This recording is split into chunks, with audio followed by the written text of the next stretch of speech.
ಓಂ ಶ್ರೀ ಗುರುಭ್ಯೋ ನಮಃ. ನಿತ್ಯಾನಂದಾಯ ದತ್ತಾಯ ನಿರ್ಮಲಾಯ ಚಿದಾತ್ಮನೇ ಜ್ಞಾನೋತ್ತಮಾಯ ಗುರವೇ ತಸ್ಮೈ ಶ್ರೀ ಗುರವೇ ನಮಃ.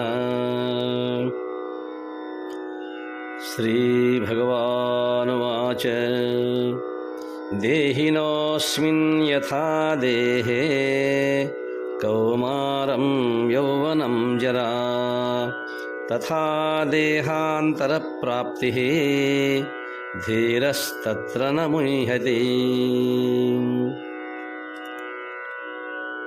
ದೇಹಾಭಿಮಾನಿ ಜೀವನಿಗೆ ಈ ಸ್ಥೂಲ ದೇಹದಲ್ಲಿ ಬಾಲ್ಯ, ತಾರುಣ್ಯ ಹಾಗೂ ಮುಪ್ಪುಗಳು ಹೇಗೋ ಹಾಗೆ ಮತ್ತೊಂದು ದೇಹದ ಪ್ರಾಪ್ತಿಯು ಆ ವಿಷಯದಲ್ಲಿ ಜ್ಞಾನಿಯು ತಾನೇ ಹುಟ್ಟುವವ ಸಾಯುವವನೆಂದು ತಿಳಿಯುವುದಿಲ್ಲ, ಮೋಹಗೊಳ್ಳುವುದಿಲ್ಲ. ಪುಣ್ಯಾತ್ಮರೇ, ನಿನ್ನೆಯ ಅರ್ಜುನನ ಪ್ರಶ್ನೆಗೆ ಅಂದರೆ ಭಗವಂತ ನೀನಂತೂ ಈಶ್ವರನೇ ಇರುವೆ, ನಿನಗೆ ಜನ್ಮ ಮರಣಗಳು ಇರಲಿಕ್ಕಿಲ್ಲ, ಆದರೆ ಜೀವರಾದವರು ಹುಟ್ಟಿ ಸಾಯುವರೆಂಬುದನ್ನು ಅದು ನೀನು ಹೇಗೆ ಅಲ್ಲಗಳೆಯಬಲ್ಲೆ ಎಂದು ಪ್ರಶ್ನಿಸಿದ್ದಾನೆ. ಅದಕ್ಕೆ ಉತ್ತರ ರೂಪವಾಗಿ ಭಗವಂತನು ಉಪದೇಶಿಸುತ್ತಾನೆ. ಧನಂಜಯ, ಪರಮಾತ್ಮನು ಪರಿಪೂರ್ಣ ಹಾಗೂ ಅದ್ವಯ. ಕಾಣುವ ದೇಹಗಳು ಪರಿಚ್ಛಿನ್ನ ಹಾಗೂ ಅಸಂಖ್ಯ. ಪ್ರತಿ ಜೀವಂತ ದೇಹದಲ್ಲೊಂದು ಮನಸ್ಸಿದೆ, ಅದಕ್ಕೆ ಲಿಂಗದೇಹವೆಂತಲೂ ನಾಮ. ಆ ಮನದಲ್ಲಿ ಪ್ರತಿಫಲಿತ ಪರಮಾತ್ಮನೇ ಜೀವ. ಮನಸ್ಸುಗಳು ಅನೇಕ, ಆದುದರಿಂದ ಜೀವರೂ ಅನೇಕ. ಅವರಿಗೆ ದೇಹಿನಃ ಎಂದು ನಾಮ ವಿಶೇಷ. ನಾನು ಆಗಲೇ ಉಪಯೋಗಿಸಿದ ಅಶೋಚಾನ್ ಮತ್ತು ವಯಂ ಎಂಬ ಬಹುವಚನಾರ್ಥಕ ಪದಗಳು ಪರಮಾತ್ಮನಿಗೂ ಅನ್ವಯಿಸಿಲ್ಲ, ದೇಹಗಳಿಗೂ ಸಂಬಂಧಿಸಿಲ್ಲ. ಅವು ಸೂಕ್ಷ್ಮಾಂತಃಕರಣ ವಿಶಿಷ್ಟ ಚೇತನ ಮೂರ್ತಿಗಳಾದ ಈ ಜೀವರನ್ನು ನಿರ್ದೇಶಿಸುತ್ತಿವೆ. ಕೌಂತೆಯ, ಜೀವರಿಗೆ ಜನ್ಮವೂ ಇಲ್ಲ, ಮರಣವೂ ಇಲ್ಲ. ಅವರು ತೊಡುವ ದೇಹಗಳಿಗೆ ಮಾತ್ರ ಎಲ್ಲ ಇದೆ. ಸ್ಥೂಲ ದೇಹದ ಮೂಲಕ ಅವನು ಬಾಲ್ಯ, ಯೌವನ, ವಾರ್ಧಕ್ಯ ಅವಸ್ಥೆಗಳನ್ನು ಹೊಂದುವಂತೆ ಲಿಂಗದೇಹದ ಸಹಾಯದಿಂದ ಆ ಜೀವನೇ ವಿವಿಧ ದೇಹಗಳನ್ನು ಪಡೆಯುತ್ತಾನೆ. ಅವಿದ್ಯಾವಂತರಿಗೆ ಇದರ ಅರಿವಿಲ್ಲ. ದೇಹಾತ್ಮವಾದಿಗಳಾಗಿ ನಿನ್ನಂತೆ ದುಃಖಿಸುತ್ತಾರೆ. ಬಲ್ಲಿದರು ತಮ್ಮನ್ನು ದೇಹ ಮನಸ್ಸುಗಳಿಂದ ಬೇರ್ಪಡಿಸಿ ಸಾಕ್ಷಿ ಜ್ಯೋತಿಯಾಗಿ ದೇಹದ ಆಗು ಹೋಗುಗಳನ್ನು ನಿರೀಕ್ಷಿಸುತ್ತಾರೆ. ಅವರಿಗೆ ಈ ದೇಹದ ವಿಷಯದಲ್ಲಿ ತಲೆಮಾತ್ರವೂ ಮೋಹವಿಲ್ಲ. ಈ ಮಂತ್ರದಲ್ಲಿ ಭಗವಂತನ ಈ ಮಾತಿನಲ್ಲಿ ಅರಿತುಕೊಳ್ಳಬೇಕಾಗಿರುವ ವಿಷಯಗಳು 4. ಪರಮಾತ್ಮನ ಸಾಮಾನ್ಯ ರೂಪ 1, ದೇಹಿಯ ಸ್ವರೂಪ 2, ದೇಹದ ಸ್ವರೂಪ 3, ದೇಹಾಂತರ ಪ್ರಾಪ್ತಿ. ಈ 4 ಅರಿತವ ಧೀರ, ಅರಿಯದವ ಅಜ್ಞ.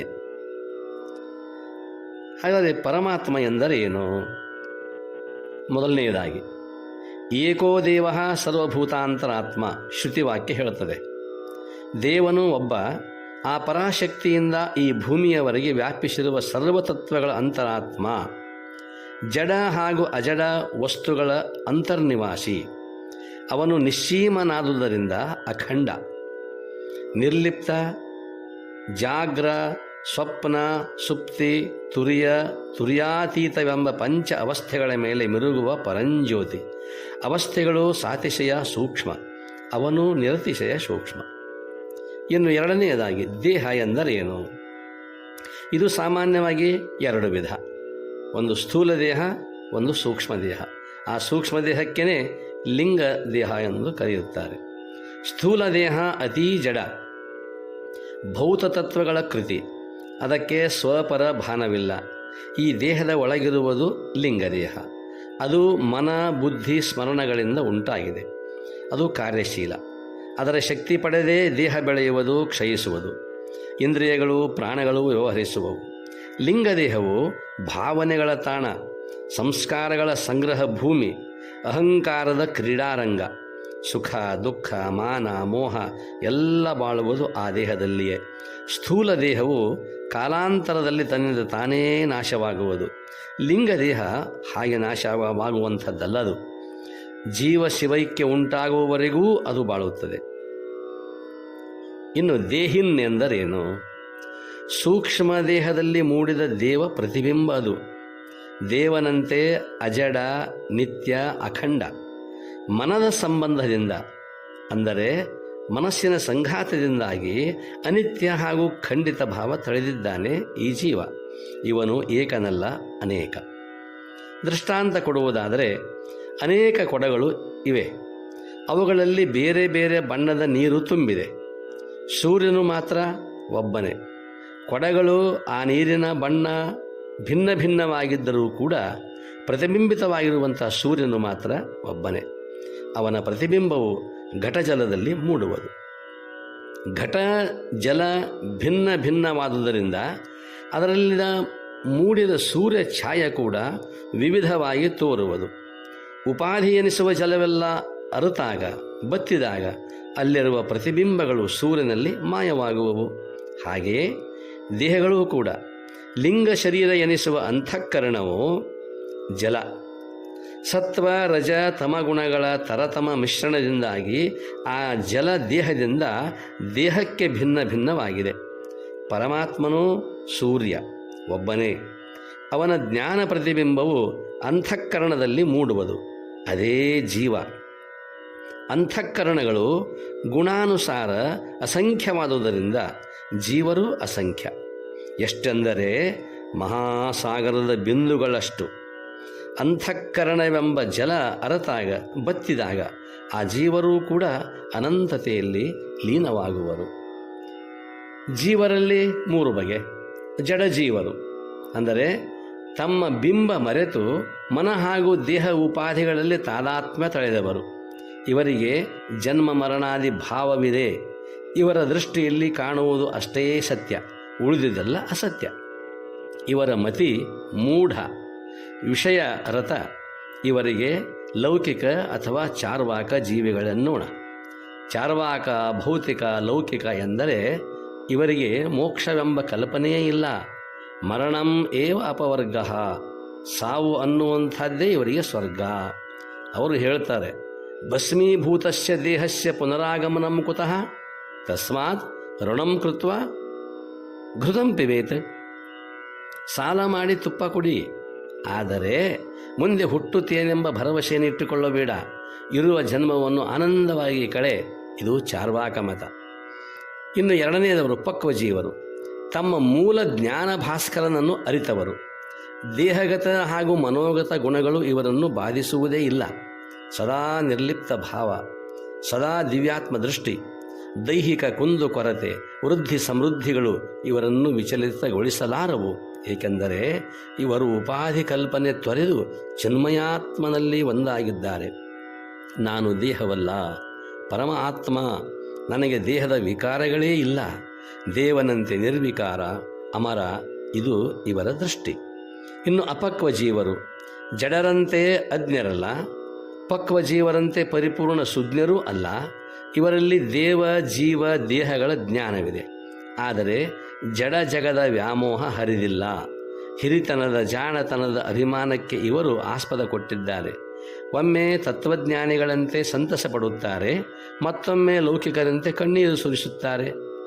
ಅದಕ್ಕಾಗಿಯೇ ಮುಂಡಕ ಉಪನಿಷತ್ತು ಹೇಳೋದು, ಅವಿದ್ಯಾಯಾಂ ಅಂತರೇ ವರ್ತಮಾನಾಃ ಸ್ವಯಂ ಧೀರಂ ಪಂಡಿತಂ ಮನ್ಯಮಾನಃ ಜಂಘನ್ಯಮಾನಃ ಪ್ರಿಯಂತಿ ಮೂಢ ಅಂಧೇ ನೈವ ನೀಯಮಾನ ಯಥಾಂಧಾಃ.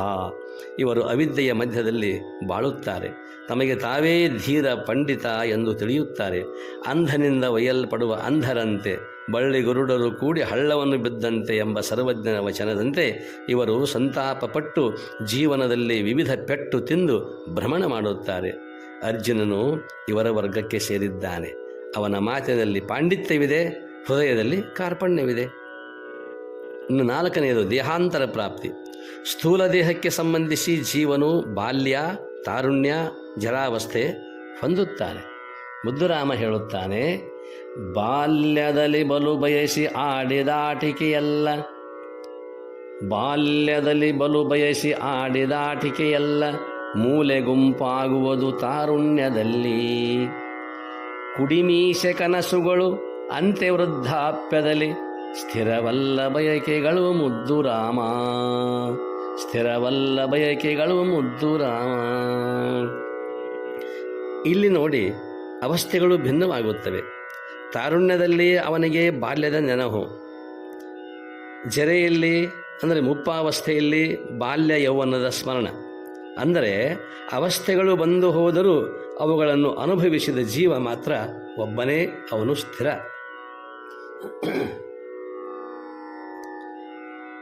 ಅವಸ್ಥಾಂತರದಂತೆಯೇ ದೇಹಾಂತರ. ಜೀವನಿಗೆ ಲಿಂಗ ದೇಹವೆಂಬುದೊಂದು ಅಮೂಲ್ಯ ವಾಹನ. ಕರ್ಮಾನುಸಾರ ಒಂದು ದೇಹದ ಆಯು ತೀರಿದೊಡನೆ ಅವನು ತನ್ನ ವಾಹನದಲ್ಲಿ ಕುಳಿತು ಆ ದೇಹ ತ್ಯಜಿಸಿ ಹಾರಿ ಹೋಗುತ್ತಾನೆ. ಸಂಸ್ಕಾರ ಒತ್ತಡಕ್ಕೆ ಅನುಸರಿಸಿ ಹೊಸ ದೇಹದಲ್ಲಿ ಬಂದಿಳಿದು ಬೀಡು ಬಿಡುತ್ತಾನೆ.